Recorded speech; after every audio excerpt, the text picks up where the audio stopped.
Амьдрал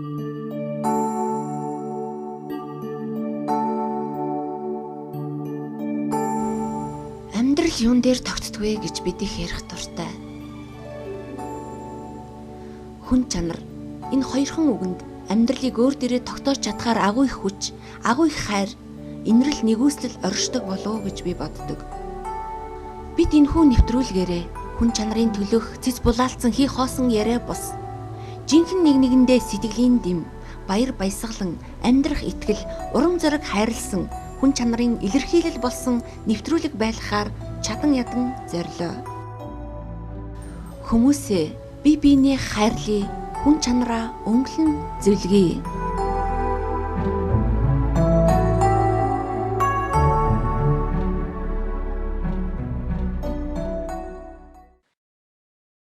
Эрхэм үзэгчдээ хүн чанар нэвтрүүлгийн ээлж дугаар үзэгч та бүхэнд хүрэхэд бэлэн болоод байна. Хүн чанар нэвтрүүлгийн энэ удаагийн дугаарын хүндтэй зочноор Хүмүүлгийн гавьяц зүтгэлтэн ноён Жаргалхой өргөдөн оролцоод байна. Танд өнөөдрийн мэндийг хүргэе.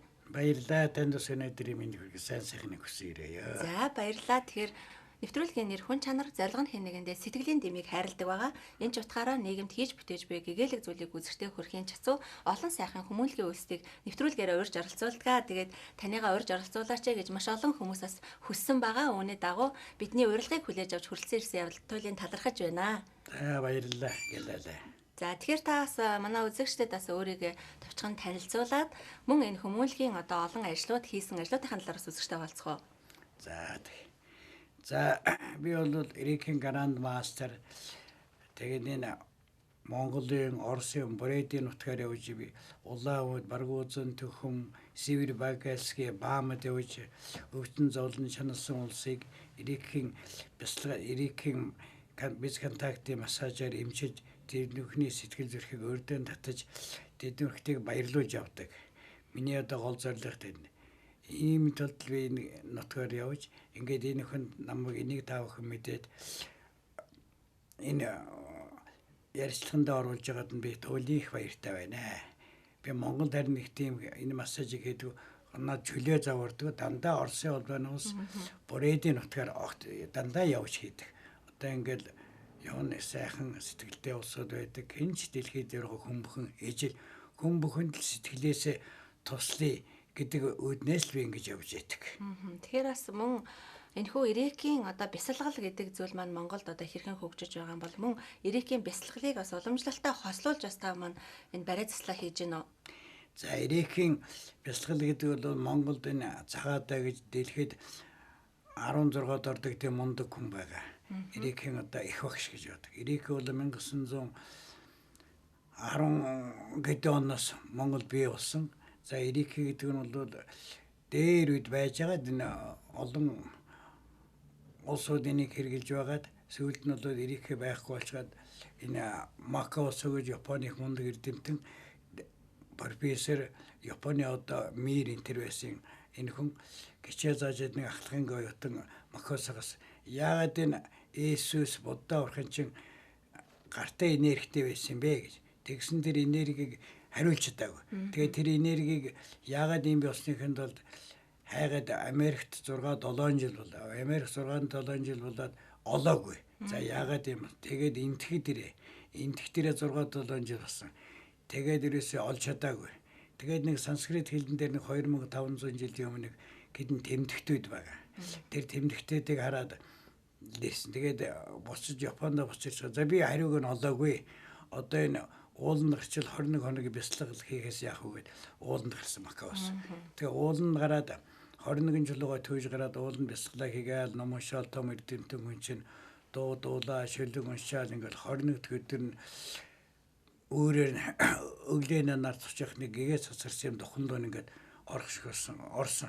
Тэгтэн тэр нэг гэрэл дотор нэг дайкоми уншааж шини секики тэр чокорогийн тэмдэгтээр би наа тэмдэгтээ чи мэднэ гэсэн жаахан хуваалдартаад тэгээд 21 хоног болсон чинь уулнаас буугаа явжсэн чинь чулуунд хөлөө хагалаад гисэн.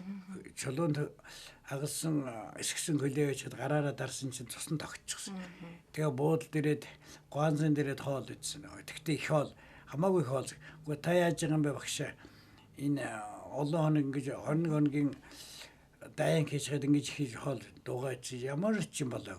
Тэгсэн буудлын үйлчлэгчийн нэг охин шүдэн авчихсан орилол дуулдаад байсан. Тэгтээ тэр шүдэн дээр нь гараараа тавиад гсэн чинь шүдний өвтгөө болчихсон. Тэгсэн эн чинь жирийн лам хүн биш вэ нэ гэл. Тэгэл тэр Япон тохио хотын тэр ядуу зүдүү усуудад дандаа өөрийнхөө энергиээр эмчлээд тэгээ яваад байсан. Тэр тэмдэгтүүд нь бол ерөөсө олон тэмдэгтүүд байдаг. Одоо дэлхийд дээр ердөө 5 тэмдэгтийг хэрэгжилж байгаа. Тэр 5 тэмдэгтийн огт хажууд байгаа хүн яаж эмчлэн холын зайнаас одоо бидэд биенд байж нэхэд тэр Оросын холбооны улсч бай хаач байгаа хүнийг зайнаас эмчилдэг. Энэ бол ийм шийдтэй ямар ч энэ хүн төрлөختөн ланх үсгтэй энергиэрээ өөрсдөө хүүхдээ хүн шургаад унахсан ч хүүхдээ миний хүү өвдгийн шалбарчгүй тэн дээрээ гараараа дардаг. Энэ бол рефлекс тэгээ тогтчихсон. Халуурсан ч гэсэн миний хүү хаана халуурч байна тохон дардаг. Ингээд хүмүүлээ гартаа бол зохимжийн энергитэй байдаг. Эрийхээр хөгжүүлж энэ энерги баяжуулдаг. Ийм одоо ач тустай ийм эмчилгээ дэлхийн нийт бол одоо Японд байгаа. Японы дараагаар Америкт очиод Америкээс одоо ингээ барууны орнуудаар явж байна. Энэ дэлхийд төгөөмөл болж байгаа ийм гайхамшигтай эмчилгээ. Энэгээр эмчлэгдсэн хүн бол өрдөө зовх юм байхгүй. Ямар ч юм байхгүй. Зөвхөн одоо хүний 2 гар байх л болоо. Энэгээр ингээ эмчилдэг. Та бүхэн эрийхийг хүн бүхэн сурах юм бол ер нь өвчин зовлон зосхгүй, ийм хэрэглэхгүй. Зөвхөн эрийхийн бяцлаглаар 27хон дасгал бай. Тэрийг хийгээл явчих юм бол та бүхэн эрүүл инх сайн сайхан амьдрал. Та бүхний тэгээд эрийхийн бяцлаглаа хийж эрүүл инх байхыг та бүхнээс хүсэж байна. Аха.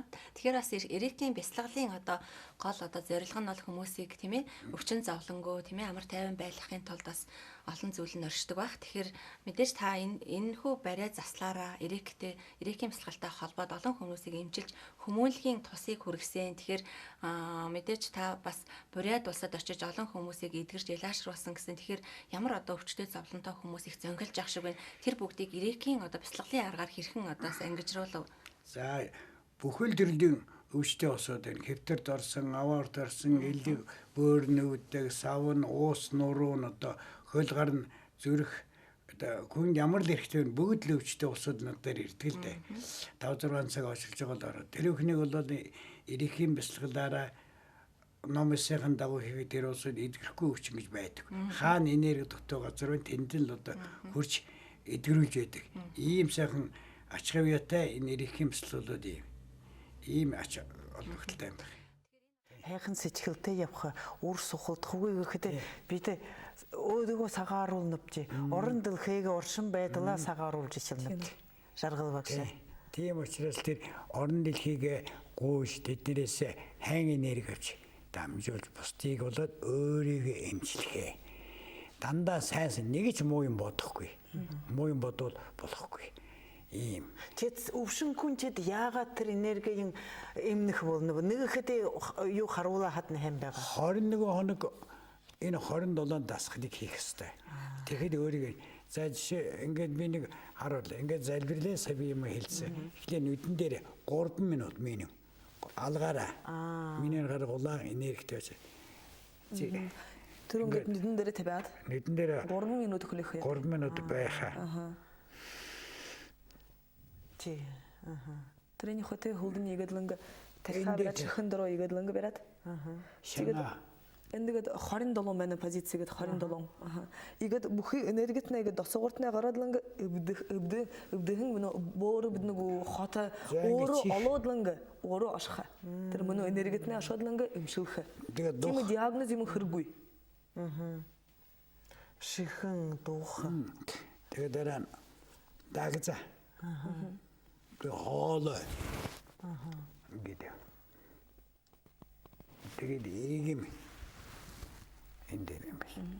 3 минутад барьлах хэрэгтэй. 3 минут байх хэрэгтэй. Тэр дэлхээс улуулахан эрж орж ил байна. Тэгээд дараагаар нь зүрхэн дээр сэрсэн дээр 3 минут. Тэгээд энэ наран сүлж хүүсний дээдлт байхаар. Зэчигэд бөөртэн хототэн хуби. Хөл гараах гэд хуб ярадланг гэд 3 минут ярадланг тэр мөн энергийн өөрөө хөрх. Дугуrbата өөрөө энэ эмчилгээ гаргасан байна уу те. Гара. Би хахад жыл түрэн дуушында яг конкурста хавадахада угловөр хэрхэдэ хоолойгүй хэрэг. Тэр өдөр би дуулах хэрэгтэй. Хоолойгүй багша жаргал Монголда Улаанбаатарта байгаа. Би хонхододланга хылым. Жаргал багша хоолоймны мудад байна. Муну би дуулах хэрэгтэй гэж.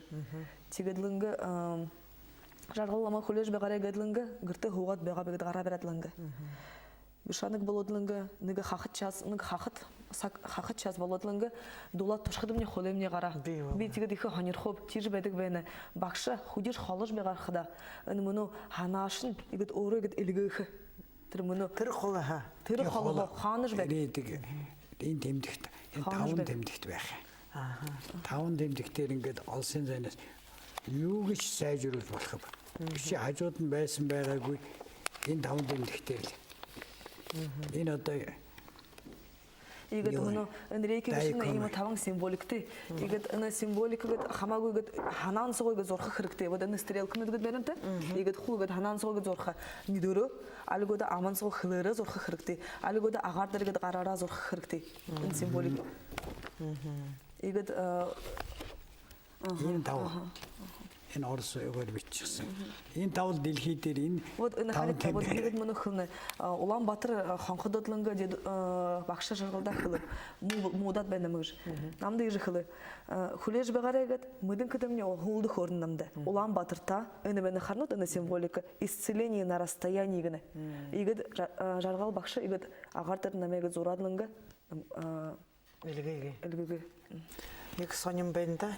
Байгаал дэлхийтэй хүн гişшний хүй хөрөг холгоотой гэж юм да. Тэгэхээр энэ олон ажлуудын хажуугаар бас та маань нийгэм рүүгээ чиглэсэн олон ажлуудыг хийдгээ. Түүний нэг нь бол одоо Монгол дуурхтны одоо нэгдсэн их эзэн Чингис хааны одоо өөлөн ээжийн хөшөөг бас Бурайд улсад одоо сүндэрлүүлэх гэж байгаа юм байна. Энэ тал дээр одоо хэрхэн ажлынхаа гараа нэхлэж байна? Ямар одоо хундаамаа цутгаж байна? Энэ талаар бас ярихгүй юу? За энэ дэлхийн Монгол дуурхтнуудыг нэгдгсэн их эзэн Чингис хааны ээж болон Монголын элен цогцолцог Барагбаатар, Баргасбаатар, Алонгоо, Ойлин ээжийн тэрс нутаг Баргуузан голын хөвөд байгальдалан захад Бархан хаан уул гэж гайхалтай уул байдаг. Тэрний нарлаг ингэрт нь бол тэдний одоо онгосон нутаг, тэрсэн нутаг. Энд нь бол Монгол дуурхтанд эв нэгдлийн улам сайн болохын тулд эзэн хааныг төрүүлсэн их Ойлин ээжийнхээ хөшөөг усахаар сэтгэл шулуудан Бурайдүйтэй хамтраад энэ хөшөөгээр сая бид нэр 5 сарын 12-нд очиж шав тавих ёслыг хийгээд ирлээ. Тэгээ би шав тавих ёслоо Монголоос урлагийн авьяаснууд бөхчүүд, тамирчид тэ явлаа. Биднийхийг их өндөрөөр хүлээж авлаа. Бурайд дизм хамбалам Дамбаяш Баргуузны оройны захирагч, Курамханы захирагч, төвний орлогчууд энэ бүхэн бидний халуунаар дэмжиж энийг ёслыг тун их сайхан амжилттай хийгээд ирсэндээ би их баярлж байна. Ингээд Ойлин ээжийн минь гэрт байгаалаар байсан хөшөө минь түргэн хугацаанд босно гэж би та бүхэнд найд та бүхнийг уриалж байна. Манай одоо Бурятсан их баяртай их нэртэй болоод байна. Тэр учраас одоо News товчийн намайг югас судраас үндэслэж одоо баргажин тохон гэж газраас одоо Чингис хаан ээж байсан учраас тэрийг одоо бүжиг өдөр мэдэж байна. Тийм учраас энд ирж тэр ээжийн хүндрэлхийн тулаа явж байсан хүмүүсүүдийг баярлалаа байна. Юундыг хөлөөхөд нэмнэ мартшгүй одоо давтшгүй юм болоод байна. Тийм учраас одоо энд их буянтэй түүхэн үед орсож байсан хүмүүсүүдийг баяр хүргэж байна гэж байна. За энэ Бурайдсэрийн амбалам Дамбаяшгаа энэ сайхан янжин бурхныг илрүүлээд энд дэлхийн монголч улсууд ирж мөргөж шүтэж өслэм биелүүлж байдаг. Ингээд энэ Бархан ууланд Баргасбаатар, Барагбаатар, Алонго, Ойлин ээжийн төрсөн онгоцны нутагт нь энэ бүхний дэмжлэгтэйгээр Ойлин ээжийн гэрт байгаа байдлаа хөшөөд урсгалаа босгох гэж Монголууд, өөр Монголууд, Бурайд Монголууд бүгд хамтар зүтгэж байгаад би талархаж Дамбаатанд их баярлалаа. Их баярлалаа. Тэгээ таахан сайхан ойлын эстэй мөргөж янжин бурхандаа мөргөж байгаараа. Энэ хоёрын та хүсье өрөөё. Тэгэхээр бас жаргал ахын маань хувьд энэхүү одоо нэлээд том ажлыг одоо сэтгэж үүсгэн байгуулахаар одоо төлөвлөж байна. Тэгэхэд ямар хүмүүс бас хамтарч ажиллав. Мэдээж сая та ярьлаа шүү дээ, Бүрээд улсын олон одоо хүмүүс одоо хамтарсан, уриалгын хүлээж авсан. Тэнд бол одоо удахгүй хөшөө сүндэрлэх нэ гэж одоо би бодож байна. Тэгэхээр манай тантай хамтарч ажилладаг болон таны одоо сүсгтэн олон мөн одоо пүүс компаниуд мөн тусламжийн гараа сунгах ямар хүмүүс вэ? Мэдээж аливаа ажлыг хийхэд санхүүгийн бэрхшээлүүд нэлээдгүй тулгардаг шүү дээ. Энэ тал дээр бас хэрхэн төлөвлөж байна? За, уучлаарай бол Монголд одоо анх удаа танаа телевизээр ярилцлага өгч байна. За, тэгэхээр энийг хараад, энийг үзээд тэгээд тэр бидний баргуузын төхөнд явсан тэр газрын нэвтрүүлгийг хараад та бүхэн сэтгэл санааныхаа дэм тусалжийг өгнө гэж найдаж байна. Өөрөө монголчуудын туслана гэж сэтгэлээ илэрхийлсэн байгаа. Тэгэхээр одоо бол бүрээдийнхэн болоод дэмжиж туслаад эхэлсэн. Одоо ганцхан манай хорныхал байна. Та нар яагаад тэр Чингис өөлийн эжин гişиг тэр байгаль нуурын хөвөн дээр бас энэ чинь хизээний одоогоос 800-900 жилийн өмнө учраас тэнд төрсөн өссөн нутг нь учраас арга байхгүй тэнд байгуулахаас арга байхгүй. Тэгэхээр дэрийг та бүхэн ойлгоно гэж бодож байгаа. Нууц товчоонд бичсэн дагуу л энэ үйл хэргийг би санаачлаг хийж байгаа. Монголоос бол ерөөс анх санаачлах нь бол би болж байгаа. Тэгэхээр та бүхэн уучлаарай. Тэгээ та бүхэн энэ миний энэ дагуу юугаа тусал дэмжинэ гэж энэ дээр байгаа бүх утас мөцүүд байгаа. Тэгээ та бүхнийг дэмжиж туслана гэж бодож байна. Энийг ихийнхаа хөшөө төргөн босхийг найдаж байна та бүхэнд. Маш их найдаж байна. Энэ телевизийн найдаж байна. Миний энэ үйл ажиллагааг сурталчилсан та бүхэн маш их баяртай байна. Энэ л хүмүүнлэгийн том арга хэмжээ шүү дээ. Тэгэхээр бас та олон түмнийгээ эдгэж илаашруулж одоо бариа цэцлаараа эдгэж хүмүүс буян болохоос гадна энэхүү бас Чингис хааны одоо өөлөн ээжийн хөшөө босгоно гэдэг бол үнэхээр монголчуудын хувьд мэдээж том бас гавьяа гэж би хувьдаа дүгнэж байна. Тэгэхээр Бүрээд улсын тэр иргэдтэй бас яаж холбоо тогтов? Би тэр нутгаар олон жил явсан учраас нууц тавчааг дахин уншаад тэр нутагт нь хэллээ. Энэ алдартай манай Элэнцэг хөлнс танаа манай хоёр ялгаа охин Монгол туурхтнууд тэгээ энэ төрсэн газар нь энэ Чингис хааны Ихэзэн хааны хөшөөг нь босгох нь баяртайгаар хүлээсэн маш их баярлалаа таныг дэмжин туслана гэ. Тэгээ тэр тэнд ихсэн байхгүй юу. Тэр чинь бол жинхэнэ нууц тавчаанд би хэд дахин хэдэн 10 дахин уншиж энийг энд нь болох юм байна гэж ойлгосон. Энэ ажлуудын хажуугаар бас Баргууз гэдэг компани захирлаа. Тэгэхээр танаа одоо компани ямархуу үйл ажиллагаанд чиглэгдсэн компани байна. Энэ талаараас өдгөө одоо 70 насныг зоогөлж иж маш олон ажлуудыг амжуулахаар амжуулаад мөн одоо хүмүүсийн хайр хүндэтгэлийг хүлээгээд мөн дуусаагүй цаашаа бүр энэ хөшөө хүртэл босгох гээд ингээд их ажлуудыг сөндөрлүүлсэн байна. Тэгэхээр танаа компани зорилтууд манай компани зорилго бол энэ Бүрээдсийн нутагт байгаа итгэл тамбыг мөргүүлэх. За тэгээд тэр улаан үдэд байгаа ариа бол бурхан мөргүүл, манлын мөзөө үзүүлэх. Энэ өөлөн ээжийн хөшөөний дэргэд янжин лам бурханы байглаас тодорч хассан гоё дүрснүүд бий. Тэр урлагийн охин тэнгэр гэдэг. Тэрийг мөргүүлэх юм зорилготой аялал жуулчлалыг эрхэлдэг бас. Төв дурсгалын баримл хийх ийм чиглэлээр манай компани байх болсон. Баргуузын төхөмж яргадаг компани байгаас. Итгэл хам гэдэг нь бол одоогоос 1075 жилийн өмнө нас барахтаа за намайг 75 жилийн дараа гаргаад хараарэ. Гэрээ намайг хэвээрээ байвал намайг шүтээрээ. Зин болсон бол буцаагаад булчгаарай гэсэн. За энэ хүн бол жинхэнэ мөн чанар сэтгэлийн бодитон энэ хүн бол тэгээд би төмөн олондоо тус болно гэд. Одоо энэ хүн бол тэр Бүрээдсэрт явлагын тацанд байж байна. Энэ бол жинхэнэ мөн чанарт өшөө ямар бурхан гэж гэрээсэлж ирсэн. Энэ хүн бол тэгээд 75 жилийн дараа хүндрэлтэн тус болно гэдээ одоо тэнд байж байна. Энийг бол сайхан та нар артиад автаа очоод мөргөөд энэс сүсгүсэрлээ авч яхад та нарт их л дэм болно. Их л тус болно. Саяхан бас Орсын албатай улсын маань визэж хүлээсэн учраас маш олон хүмүүсээс ихтгэл тамбад мөргөж, ихтгэл тамбад зэлбэрхаар явж байгаа. Тэгэхээр үүний маань бас гол ажлуудыг бас танай компани бас хамтарч одоо оролцож олон хүмүүс өсөлтөө олныг уриалдаг юм байна. Тэгэхээр хэр одоо энэ жил бол маань нэлээдгүй олон хүмүүс явсан байна. Энэ жил бол одоо нэг визг болсон гэдээ манайхан чинь маш олон хүмүүс мөргөж байгаа. Уул нь бол жилд 8 удаа мөрөгдөө. Одоо бол өөрөөсөө өдөр болгон мөргөн. Тэгээ шийдвэр гаргасан тэдний. Тэдний би одоо хамбан мэдрийг хамбал лам тэр лам нарыг бүгдийн тань одоо чөлөөтэй цагтаар надтай холбоорой энэ уцуудаар дуртай цагтаа би богоноор аваад явна аятаад авахтай хэлгайл дээр зоохгүй эргээд богоноор ирнэ ингээд та нар очоод мөргөөд ирнэ. Тэрнээ цаал тэр янжин лам бурхан гэж гайхалтай бурхан. Энэ л хүүхдээ ханижилгүй ямар л хүслээр бүгдийг биелүүлдэг. Энэ одоо Монголын элен цогцолцгийн нутгаас гарч ирсэн олон дөрснүүд байгаа. Энд очиж та нар мөрөхлөө эддээ мөн чихэл юм авнаа да. Ялангуяа уран бүтээлчдийг бас нэлээдгүй бэлэгшээдэг гэж ярьдаг шүү дээ. Янжин лам бурхныг тийм ээ. Тэгтэр чинээд байгальдалаар ингээд явах чинь байгальдаан захаар 90-100 км явна. Бүхтэн модон дундуур явна. Энэ бол одоо амралтын газар бий.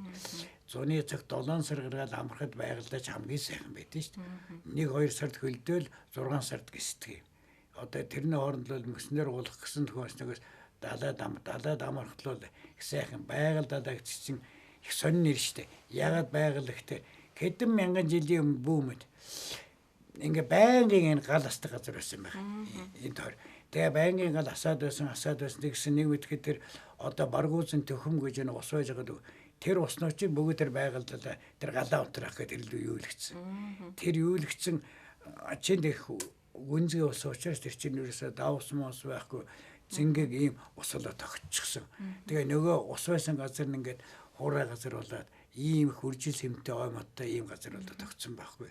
Энэ бол бодит түүх юм да. Тэгэхээр баргуусан гэдэг танай компани бол үйл ажиллагаа бас аялал жуулчлалаар хүмүүсийг авч явж ихтгэл тамбад мөргүүлэх мөн одоо байгаль далаатай танилцах олон одоо бас газруудаар аялуулах тийм боломжтой юм биш үү. Тэгэхээр мэдээж доорх утсуудаар холбогдож манай үзэгчид бас манай жаргал ахтай уулзах мөн жаргал ахын компанийн хүмүүстэй уулзаж бас аялах боломжтой байна гэж би бас өвдөө үзэж байна. Тэгэхээр манай нэвтрүүлгийн нэр хүн чанар. Тэгэхээр та хүн чанар гэж юу гэж тодорхойлох бол хувь хүн болгон л өөрөө өөрийнхөө дүгэн цэгэндэг шүү дээ. Хүн чанар гэхээс хүн хүндээ сэтгэлийнхээ үнээс л тусал дэмжиж хайр инэрлээ өгчл байх хэрэгтэй. Хүний хуурч мэхэлж болохгүй. Жинхэнэ сэтгэлээрээ л тусалж явах. Тэгжэл хүний чанар мэддэг. Эрэндээ хүн үүрэг хариуцлагаа сайн ухамсарлах хэрэгтэй. Ирэх бол тэр тээдэргүй байж л байдаг. Үүрэг хариуцлага дуцсан учраас одоо янз янзын ажиллагаараад байна шүү дээ. Хүн одоо хамгийн түрүүл үүрэг хариуцлагаа анхаарах хэрэгтэй. Тэгжээж хүний хүн чанар мэд. Үүрэг хариуцлагаа мэдэхгүй бол хүн чанар гарахгүй. Тэгэхээр бас та маань маш олон одоо үүрэг хариуцлага ухамсарлаж энэхүү олон ажлуудыг амжуулж олон зүйлийг хийж аваа. Тэгэхээр мэдээж хэрэг олонний хүч оломгоо далаа гэж ганц хүн юу ч хийж чадахгүй. Эргэн тойрон одоо хамт олон баг, хамт олон тэгээд ичаав гэр бүл, үр хүүхдүүд гээд байдаг шүү дээ. Тэгэхээр бас таны хувьд гэр бүлээ бас танилцуулахгүй юу? За би нэг хүү охин хоёртэй. За хүү маань одоо бүхэл эмнэлгүүдийн тэр одоо үзүүлэхэд карт нээдэг байсан. Одоо тэг компьютер тэрийг бий болгож гисэн. Энэ бол хүмүүнлэг ажил тийм биз? Тэгэлгүй яах. За тэгээд одоо энэ замын цагдаагийн одоо нэг гэрэл тохиомох бүх юмыг бий болгож гисэн. За охин маань шүдний юмч. Хүнд ингэж л дандаа хүмүүнлэгийн тусны зүйл ийм л мэрэгжил. Одоо тэгээ ачийн нэрээ бол бас л эмнэлгийн талыг хүн тусалдаг ийм л мэрэгжил эзэмшүүлээ гэж бодсон. Тэгээ өөрсдийнх нь хүчин сонирхол авьяас мэднэс тээ. Тэгэлгүй яах. Тэгэхээр ер нь таны хүмүүнлэгийн одоо гавьяат үйлстэн одоо тэмдэгэ хэрхэн аав мөн одоо бас манай дэлхийн Монгол туурхтны гавьяат болсон биш үү? Гавьяа гэдэг энэ одонгор шагнагдсан байна. Тэгэхээр мэдээч хэрэг нүдээ олсон шагналаа гэж би хувьдаа үзэж байна. Яагаад тэгэхээр маш олон хүмүүс бас эмчлүүлж эдгэрч илааширсан мөн одоо нийгэм рүүгээ ч гэсэн бас ажлуудыг хийж гэн шүү дээ.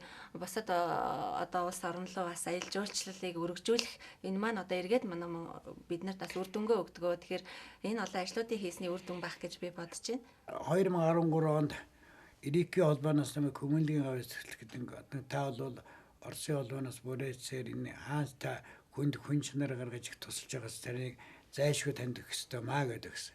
14 онд Дэлхийн Монголын туурхтны академийн ороноос та ингэж барилцлыг сайн гэдэг та Дэлхийн Монгол туурхтны академиас танд барилцлын гавьяаны одоо өглөө гэсэн. Төрөөслөө байхтэй энэ социализм үед хүнд жуух мөх одонгууд бий л дээ. Тэгтээ энийг би өөрийнхөө хүч хөдөлмөрөөр өнлөөж авсан учраас эднэртэй их баяртай байт. Ер нь бол мэдээж зэрэг маш олон юм өөрийнхөө хүч чадал одоо авиас бэлгээр олон хүмүүстэй ингэж нийгэмшиж нийгэмд орж тийм ээ тэр хүмүүсийг бас уриалан дуудаж баяр баясгалангаар дүүргэж яадаг энэ хүмүүсийг бас төр маань орхигдуулаад байна уу да гэж би бодогддгийн. Тэгэхээр мэдээж утгагүй төрийн том шагналуу таныг хүлээж байгаа хаа мэдээж ялангуяа Бурят улсын одоо бусад улс орнуудад бол маш олон хүмүүс танаар эмчлүүлж Монголынхаа нэрийг бусад улс орнуудад гаргаж яваа гэдгээр бас нэлээдгүй хүмүүс ярьдгийн байлээ, мэддгийн байлээ, таньдгийн байлээ. Мөн гавьяатууд уран бүтээлчд болоод олон хүмүүстэй бас хамтарч ажил зөвхөн ганц бие гэхгүй эргэн тойрон уран бүтээлчдийг бас дэмжиж ажиллаж мөн одоо тэр төвхт зүйлүүдийг бас үлдээдэг нь өнөөдрийн бас одоо Чингис хааны өөлөн ээжийн хөшөөтэй бас холбоотой маа гэж би бас бодож байна. Тэгэхээр үүнийг ч бас хийж хэрэгжүүлж байгаа, хамтарч ажиллаж байгаа олон хүмүүс бас танаараа бахархаж байгаа хаа. Тэгэхээр өнөөдөр бас би хоёулаа бүтэн өдрийн турш хамтдаа байж энэ нэвтрүүлгээс үргэлжлүүлдэг байгаа. Тэгэхээр нэг баярлуулж нэгэндээ бас мэдээч хэрэг өнөөдөр Чингис хааныхаа хөшөөн дээр очихгүй болохгүй бах. Ягаад тэгэхээр ээжийнх нь хөшөөг одоо босгох гэж байгаа шүү дээ тийм ээ. Тэгэхээр энэ талаараас үзэгчтэй хоёлаа ярангаа өнөхөө нэвтрүүлгээ үргэлжлүүлэн хүргье.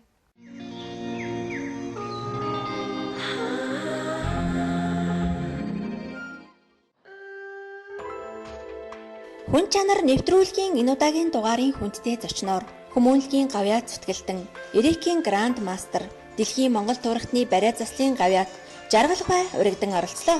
Нэвтрүүлгийн эрхэм зорилго нь нийгэмд хийж бүтээж буй гэгээлэг зүйлийг үзэгчдэд хүргэхийн чацуу. Хэн нэгэндээ сэтгэлийн дэм хайрлахад оршдгоо. Энэ ч утгаараа Эрикийн Гранд Мастер Жаргалбай нь Эрикийн бясалгалаараа хүнд өвчин шанал завсан хүмүүсийг ойроос болон холын зайнаас эмчилж Монголтой төдийгүй Оросын холбоод улс Бурятад олон хүнийг өвчин зовлонгоос нь салгасан хүмүүнлэгийн үлстэй. Тэрээр зөвхөн хүн эмчлээд зогсохгүй. Нийгэм рүүгээ чиглэсэн олон ажлуудыг хийж хэрэгжүүлдгийн нэгэн хэсэг нь Монгол туурхтныг нэгтгэсэн их эзэн Чингис хааны их үүлэн ээжийн хөшөөг байгаль далайн захад Бархан хан уулын нарлаг ингэрт босгох гэж хүч чадал бүхий л зүйлээ дайшлан ажиллаж байна. Түүний энэ ажлыг олон сайхан сэтгэлтэй хүмүүс дэмжиж ажиллаж байгаа бөгөөд Монгол улсын ардын жүжигчин Совд, Монгол улсын гавьяат жүжигчин 65, Монгол улсын соёлын тэргүүний ажилтан Болормоо гэх мэт олон сайхан уран бүтээлчид хамтран ажиллаж байна. Эрхэм үзэгчтэй хүн чанар нэвтрүүлэг маань үргэлжлэн та бүхэнд хүрсээрэн. Тэгэхээр өнөөдрийн нэвтрүүлгийн хүндтэй зочин болох Хүмүүнлэгийн гавьяат үйлстэн Жаргал ах маань оролцож байгаа. Тэгээ өнөөдөр бидний нэвтрүүлгийн зорилго бол хэн нэгнийгээ баярлуулж хэн нэгэндээ сэтгэлийн дэмийг хайрладаг байгаа. Энэ ч утгаараа бас өнөөдрийн зочин маань хамгийн хүндтэй хүн дээрээ бас баярлаж явдаг, талархаж явдгаа илэрхийлэхээр хүрэлцэн ирсэн байна. Тэгэхээр өнөөдөр үнэхээр энэ 65-гаар одоо бахархахгүй Монголын ард түмэн байхгүй. Жаргал миний бие 65-га Монгол улсын гавьяат соёлын гавьяат зүтгэлэн танд Цэнгэр хадгаараа байгаль нуурын цэнгийн уснаас хайн байж болсон энэ сайхан чулуугаар танд бэлэгөр сюрприз барья. За баярлалаа. Байгаль далай шиг цэвэр ариун урт удаа насалж энэ цэнгэр хадаг шиг байхын өлжитэй өрөөлөг өргөн дэвшүүлье. За би байгаль далай хажуугаар явсан. Ягаад гэвэл надад нэгэн өдөр манай ардын жүжигчин төрийн шиг Совдоо маань уцтаад 65 нэг хүн байна чи нэг тэр Гурам хаан гэдэг хотод одоо очоод тэнд нэг Янжилхан бурхныг тухай одоо тэнд бууж ирдэг юм байна. Тэр хатан дээр гардаг юм байна дүрсэн. Тэрэнд одоо тэгээд тэнд нэг том наадам болж байгаа юм. Бурятын бүх лам нар хамбууд бүгд очсон. За тэгээд тэнд Бурятын ард түмэн очсон. Манай Монголоос одоо энэ жаргал гэж хүн явах гэж байгаа юм байна. 65 чи явж өгөхгүй юу гэж ингэж хүссэн. Тэгээ би утсаар гэжсэн хурандаа уу юм гин. Нас хэдүү гэсэн чинь 73 настай гин. Хой нөхөр чи арх уудгүй гэж асуусан чинь би ерөөс арх амсдгүй гин. Тэгээ надтай их таардаг юм байна. Тэгээд хүмүүлийн одоо ажил би одоо энэ хүний төлөө ингэж үтгэж яваамаа. Тэнд бас өөлөн ээжийн хөшөө бий болох гэж байгаамаа. Тэгээ Монголын ард түмнийхээ өөлөн ээжийг тэндхийн одоо Бурят Оросын ард түмэнд бас хуулан таниулж тэр бас юу хүндэтгэл үзүүлж одоо мөрөгж явах нь шүү дээ. Тэнд чинь. Тэгээд одоо тэгээ Янжилхан бурхантай маань хамт тэнд бас өөлөн ээж минь байх юм байна. Тэгээд би өөрийгөө хөгшин гэдгийн залуу гэд чихэр идээд байдаг болохоор над шоколад чулуун тогч шиг байна. За ингээд одоо найз нөхөртөө биднийг одоо их сайхан авч явсан. Ер нь өдөр тухайн гэж юу вэ гэж хэлэх юм бол ингэдэг байхгүй юу? Өдөр тухайн гэдэг бол дуртай сэтгэлээр нь ажилуулах чадварыг өдөр тухайн гинэ гэж. Тэгэхээр энэ хүнд бол өдөр тухайн байна. Бидний дуртай сэтгэлээр нь маш их хүндгэж ингэж явж ирсэн. Орой шөнө хүртэл цай бариалгүй, хоол хүртэл барьж ирээд урд мөн барина. Тийм учраас одоо энэ хүний энэ сайхан сэтгэлийг бас их хүндэх ёстой юм. Яагаад энэ хүн ийм сайхан сэтгэлтэй байна гэвэл хүн байгаа юм. Хүний дотоод ертөнц гэж байдаг. Өөрөөр хэлбэл урлаг дүр энтер бол хүний дотоод ертөнцийг судалдаг ухааныг одоо дүр судлах гэж байна шүү дээ чинь. Хүний дүр гаргадаг. Манай нэвтрүүлгийн нэр хүн чанар. Тэгэхээр та хүн чанар гэж бас юу шүү дээ. Харин тэгэхээр хятад нэг юм байдаг шүү дээ. Дэлхийд дээр нэг л хятад гэж. Тэгвэл дэлхийд дээр нэг л Монгол байх хэрэгтэй юм. Энэ халимаг, энэ туваач гэдэг юм уу, энэ Монгол гэж буряд казак гэж ялахгүй. Бид нэг л Монгол байх хэрэгтэй. Нэг Монгол байна гэдэг чинь нэг сэтгэлтэй, нэг зүрхтэй байна гэсэн үг. Тийм учраас бие биенийг хайрлаж хүндлэх. Тэр хүндлэг сайхан чанар бий болох. Хүндлэг чанар хаанаас бий болох вэ? Хүний оюун ухаанаар дамжиж сэтгэлээс гардаг. Ийм мэд байна. Тийм учраас энэ хүндлэг сайхан чанарын төлөө энэ хүн зүтгэж явна. Наазах нь хилээр гараад Оросын навш дотор очиад шалгуулахад ой, Күрэм хаан гэж. Күрэм хаан явж гэнэ гэдэг. Тэгээ би ингэсэн баггүй. Күрэм хаан гэж юу хэлж байгаа юм гэж. Байн яагаад явдаг юм бэ гэж асуусан чинь өөлөн эжийн тэнд хөшөө байгуулах гэж өшөөр тавн өдий төдий өөрийнхөө мөнгийг зараад 8 9 хүний мөнгийг зочд бодлоо хоолунд бүгдийн төлөө ингэ явж байгаа шүү дээ энэ үг. Тэгэхээр бид яагаад гэвэл ингээд л энэ хүн шиг ийм насан дээр болсон хүн ийм санаачлаад хахад яагаад манай хойч үе залуучууд минь санаачлахгүй байна вэ? Яахлаар бидний төлөө алтан аман зориулсан энэ сайхан нутгийн дэлхийн талыг эзлэх гэж Чингис хаан хичнээн олон хүний амь цус бидний төлөө урссан бэ. Тийм ээ? Тэр гавьяаг бид өнөөдөр хүндэх ёстой. Энэ бол хүндлэг чанарын хамгийн гол судас нь. Тэгэхээр энэ хүн судсыг барьж байна. Тэр хүнийг мартуулахгүй. Энэ сайхан бидний төлөө явсан тэр сайхан хүнийг төрүүлсэн тэр өөлөн эжийг бид нар хүндгэж байгаа бол энэ хүний хүн чанар. За ингээд хүндлэг сайхан. Энэ утгаараа бас манай хүмүүлийн гавьяац үтгэл. Манай нэвтрүүлгээр дамжуулан хүн болгон бие биедээ чадах зүйлээрээ тусалж бие биедээ өөрт байгаа зүйлээ бас нийгэмд хүргэж байх нь хамгийн чухал юм а гэдгийг бас үзүүлэх зорилготой манай нэвтрүүлгийн зорилго бас оршдог байгаа. Тэгээд таныг бас хөөсөөр хагаад уулзаж энэхүү сайхан боломж олгож та хоёрыг бас уулзуулж тийм ээ халуун дулаа үг одоо солилцсонд маш их баярлаж байна. За баярлалаа. За тэгээд одоо энэ хүн маань бас аав ээж нь жаргал гэднээр харилцсан юм байна. Тэгэхээр хүн болгонд жаргал өгөх гэж яваа. Ийм л одоо буянтай үг юм аа. За улам хамжилт. За тэгээд нэг аяа мөн шүлүү гэлчих нь байгаа чи. Тэр далайн өмнө ингэ дуусан юм. Дээр үед би залуу байхдаа 60 хэдэн онд дуулж ирсэн юм. Хөгжимөд дуулчих. Баян их байгалаа минь батар оргон сэштэй буряд монголоор минь багтам сайхан жаргалтай гэж дуулж ирсэн. Тэгээд буряд дуулсан манай буряд орны гэж байна. Манай байгаль далайгийн. За маш их баярлалаа. Тэр байгаль бол сэлэнг орхон минь.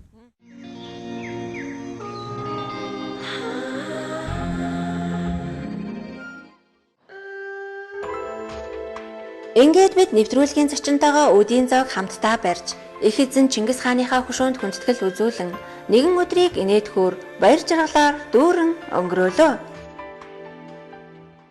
За нэвтрүүлэг үргэлжилсээр байна. Тэгэхээр бас бид бүхэн одоо Сүхбаатарын талбай Чингисийнхаа хөшөөнд очиж хүндэтгэл үзүүлэхээр явах гэж байна. Тэгээд энэ хооронд бас түр альжаалаа тайлаад хэсэг хугацааг таныг бас саатаасаа гэж хүссэн байгаа. Тэгэхээр ер нь олон бурхтуудыг бас нэлээдгүй дахин шүтэж дээдлж ирсэн гэж ярьдаг. Тэгэхээр янжин л лам бурхан маань одоо ямар утга учиртай юм бол бас үзэгчд магадгүй зарим нь мэдэхгүй ээж магадгүй. Тэгэхээр янжин лам бурханд одоо залбирснараа мөрөгснөөрөө дахин шүтснээрээ одоо ямар ач холбогдлоотой байд юм бол энэ талаар бас та болцохгүй юу?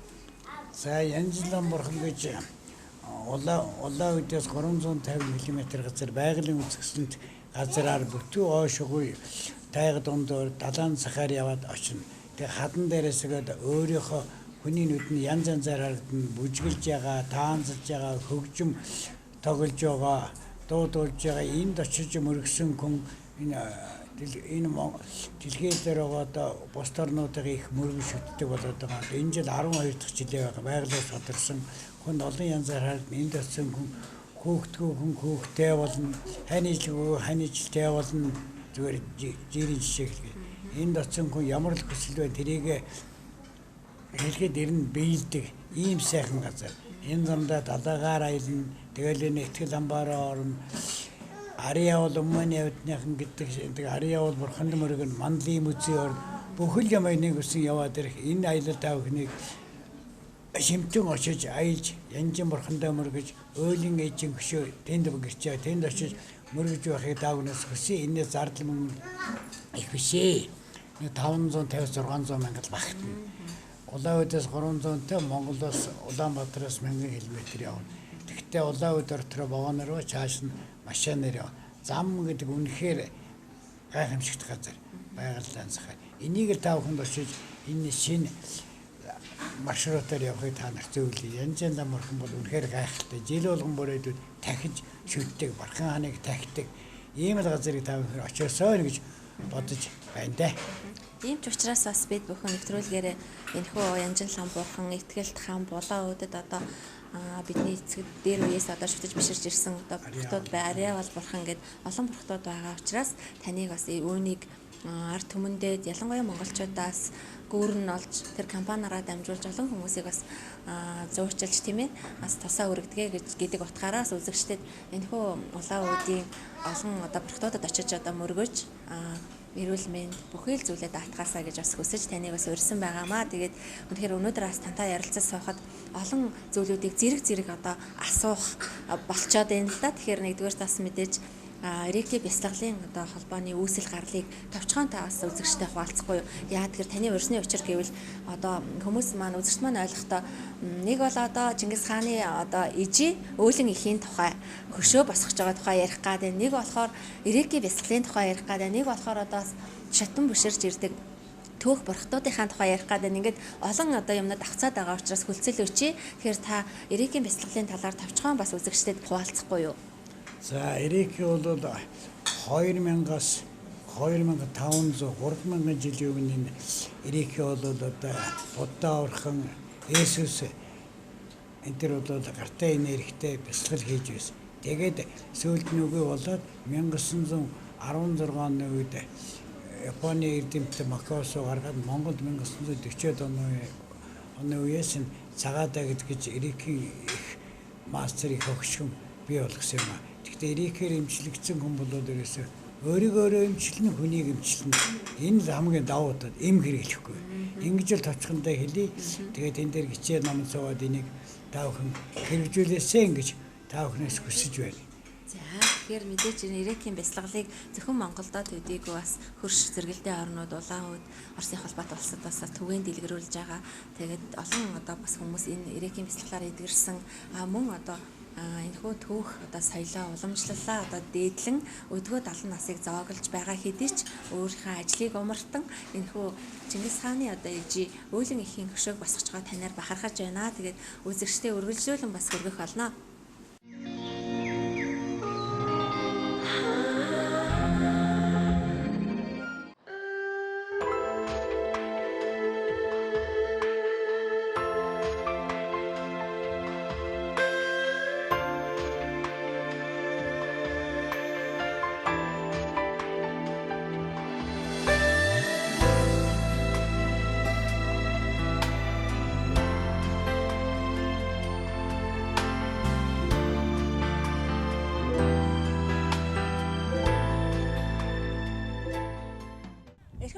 Хүн чанар нэвтрүүлэг маань үргэлжлэн та бүхэнд хүрсээрээ. Тэгэхээр өнөөдрийн нэвтрүүлгийн хүндтэй зочин Хүмүүлгийн Гавьяат үйлстэн манай Жаргал ах манаас өнөөдөр энэхүү өөлөн ээжийнхаа хөшөөг босгох гэж байгаа. Тэгээ мэдээч хэрэг өөлөн ээжийн ууган хүү Чингис хааныхаа хөшөөн дээр бас хүндэтгэл үзүүлээд энд бас хоёлаа яриагаа үргэлжлүүлж байна. Тэгэхээр та маань одоо энэхүү хөшөөг одоо яагаа босгох болов мөн одоо энэ дээр ирсэн сэтгэлдээ бас хуваалцахгүй юу? За баярлалаа гэлээ. Өөлөн ээжийн хөшөө Чингис хааныхаа Монгол урдын нэгдсэн их хүний төрүүлсэн их хөшөөг төрсөн нутагт нь босгох гэж байгаа учраас их Гавьяатай хүндэтгэл үзүүлж явнаа. тэгээд энэ Сүхбаатарын талбай, Чингис хааны талбай энэ бүхнийг хүн үзүүлж байгаадаа баяртай байна. Та бүхний үйлс бүхэн цагаанаар дэлгэрэх болтугай. За тэгэхээр мэдээж өнөөдөр манай нэвтрүүлгийн зочны маань гол зорилго одоо Чингис хааны маань одоо ээлэн ээжийн одоо хөшөөг бол яг төрсөн нутаг дээр нь босгох гэж байгаа. Энэ маань бол Улаан Ууд хотын одоо хотоос 350 км зайтай Баргуузан төхөм гэдэг газар сүндэрлэн гэрт байгаа байдлаар нь босгоно. Сая шавх тавих ёслоо хийгээд ирсэн. Та бүхэнд баярлалаа гэлээ. Тэгэхээр ер нь энэ Улаан Ууд хотын Баргуузан одоо тэр төхөм гэдэг одоо суурин одоо тосхон гэсэн үг үү тийм ээ. Энэ тосхонд бол манай уулын ээжийн маань одоо хөшөө сүндэрлэн босгох нэ. Тэгээд үзэгч та бүхэн ч гэсэн үнэхээр энэ уулын ээжийн хөшөөнд сэтгэл зүрхээ гаргаж хамтарч ажиллаж энэ хөшөөг босгохыг хүсвэл манай доор хуцаар холбогдож манай жаргал ахтай уулзаарай. Тэгээд жаргал ах маань бол үнэхээр энэ хөшөөг босгохын төлөө хүчин зүтгэж бас нийгмийнхаа одоо хариуцлагыг ухамсарлан олон одоо манай энэ өвөөнрийг төлөөлөн өдгөө 70 насыг зооглож үж маш олон одоо ийм сайхан зүйлүүдийг сэтгсэний нэг нь бол энэ уулын ээжийн маань одоо ээжийн маань хөшөө байгаамаа. Тэгэхээр манай үзэгчид бол сонирхож үнэхээр энэ түүх соёл өнөхөө одоо түүхээ мартахгүй байхын тулд энэхүү түүх дурсгалын зүйлийг үлдээх гэж байгаа нь бол өөр хүүхдүүд хамт ажилладаг сүсэгтэн олон бүх одоо хамтран ажилладаг хүмүүсийн бол хүчээ бохирч байхаа гэж бодож байна. Тэгээд та бас өнөөдөр энэхүү хүн чанаргийн нэвтрүүлэгт маань одоо урагдж ирж бидний урилгыг хүлээж авч энэхүү Монгол төмөндөө энэ үүлэн ихийн хөшөө болоод Ирекийн бясалгалын талаар мөн одоо өөрийнхөө аялал жуулчлалын компани манаас өргөжин олон хүмүүсийг бас сэтгэлд хам тийм ээ одоо сайн сайхан зүйлийг одоо дуурайлан дууддаг энэ уран бүтээлийн одоо янжин лам бурханд мөргүүлэх гээд олон одоо бас сайхан ажлуудыг хийж байгаа юм байна. Тэгэхээр бас манай үзэгчид доор хувцаар холбогдож манай жаргал ахтай бичлэн уулзаж олно. Учир нь манай жаргал ахын маань хувьд гэвэл манай төрсөн нутагта байх нь ховор урилгаар одоо бас энэ Иркутск, Улаан Уд гэх мэтчлийн одоо арын нутгаар явцдаг учраас бас тэр болгон байдгүй юм байна. Та бүхэн одоо энэхүү хөшөө дурсгалыг нь хамтдаа хийж энэхүү сайхан хүнээр эмчлүүлж одоо эдгхийг өсөөл бас манай доор хуцаар холбогдоорой. Би бол тэгээд Север Байкас, Иркутск, Улаан Уд, Баргуузан төхөмгөө явчихдаг. Тэгээд Баргуузан төхөм дээр байгальд ланхөвөнд Баргуузан голын зах дээр босох хөшөөгөө нефрит гэж орсууд ярьдаг хашаар босгохоор энэ төлөвлөсөн байгаа шүү. Хаш бол үнэтэй, хөөрг ямар үнэтэй тэр нутагт тэр элэнцгүүдийн төрсөн нутагт тэр хач бол илдэг байт юм аа. Сансиосоор сэтгэлчлэн бүтэн та бүхний дэмжлэг тусалцаа их нэмэрлэнэ гэж бодож байна. Баярлалаа Сансар телевизийн хамт олон та бүхэнд сэтгэлийн үнээс баярснаа хэлье. Би өөргөө өсгөж хариуцлагатайгаар ажиллахаа илэрхийлж байна. Танд ч гэсэн маш их баярлалаа. Тэгээд нийт үзэгчдийнхээ өмнөөс танд хамгийн сайн сайхан эрүүл энхийг хүсье. Урт насалж биднийгээ олон одоо бас энэхүү хийж бүтээж байгаа ажилдаа хамруулж энэ ажил нь одоо үр өгөөжтэй байгаасай гэж хүсэн өрөөё. За баярлалаа гэлээ. За тэгээд жаргал ахтай маань уулзах хүмүүс олон байгаа ах гэдэгт итгэлтэй байна. Хүн чанар нэвтрүүлэг энд хүрээж жаргаж байна. Эргэн уулзлаа түр баяртай үзэгчтэй. Хүн хүнээ хайрлая, хүн чанараа өнгөлөн зөлгөө. Нэвтрүүлгээ үзэн суугаа үзэгч та бүхэн буянтай бурлын маань санаачлан өөлөн ихийн хөшөөг сүндэрлэн босоход өөрт байгаа чадах зүйлээрээ туслаарай.